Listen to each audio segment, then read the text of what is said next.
Минутка пользы.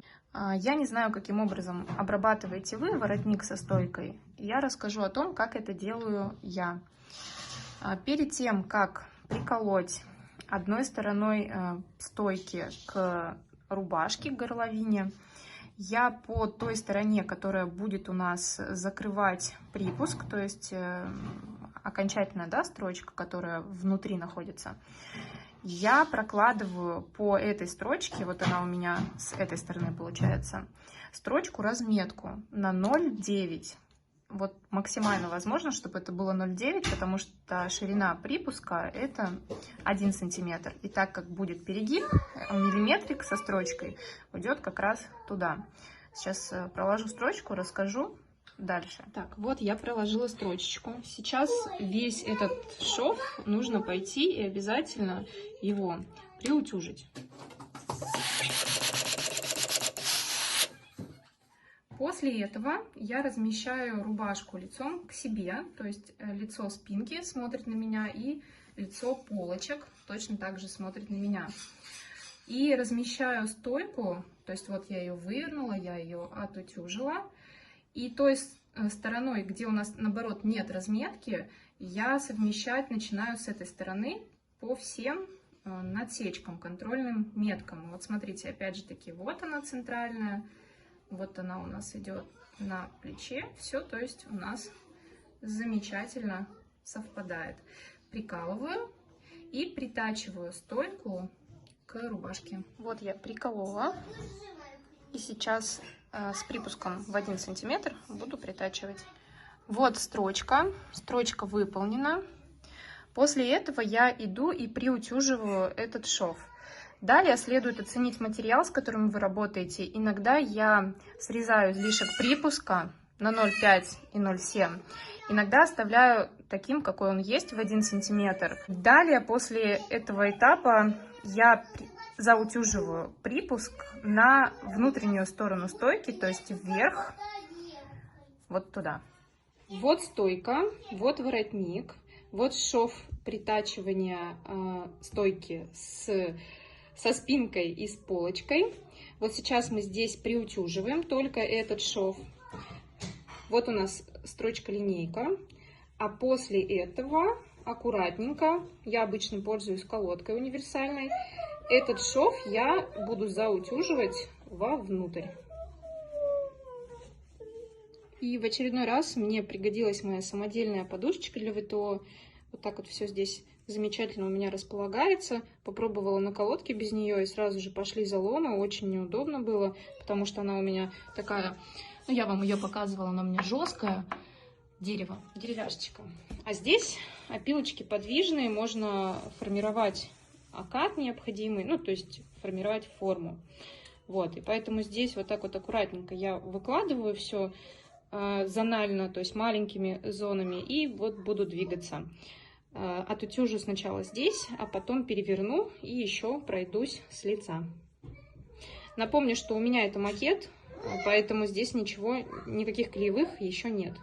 С изнаночной стороны все ВТО выполнено. Швы сначала приутюжила, потом заутюжила на внутреннюю сторону стойки. И теперь вот так вот также зонально, аккуратненько я двигаюсь по уже лицевой стороне, со стороны рубашки и стойки. Аккуратненько вот так вот все это дело хорошо утюжу.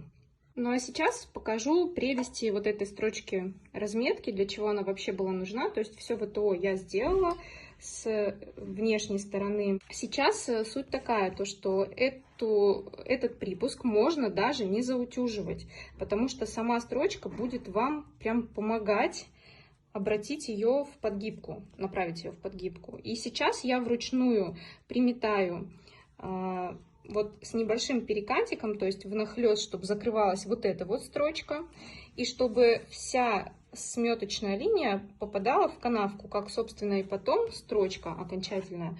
Сделаю этот этап и покажу вам дальше. Аккуратненько двигаемся, делаем ручной шов сметочный, и смотрите, вот эта вот строчка-линейка, она прям туда и обращается, то есть сама, ее не нужно заутюживать, потому что практически на любом виде материала, ну, наверное, кроме капризного шифона, но даже там это все равно вам как раз-таки облегчит этот процесс. И тут, получается, у нас строчка проходит на 0,2, даже, возможно, на 0,3, 0,2, на 0,2 миллиметрика, а здесь она ровно в канавку должна упасть. И вот так вот все это дело сметываем, закрывая вот эти все припуски вовнутрь. Продолжаем. Вот так вот выглядит наметочная строчка. Как я сказала, в этом моменте самое главное то, что у нас здесь обязательно с запасом остается 1-2 миллиметра. Желательно вот в этих местах даже немного больше взять, потому что именно тут начнется строчка. Ну а с лица у нас шов в канавку будет уходить, то есть вот в это место, чтобы стойка слегка нависала над швом. И строчку прокладывать буду по лицу.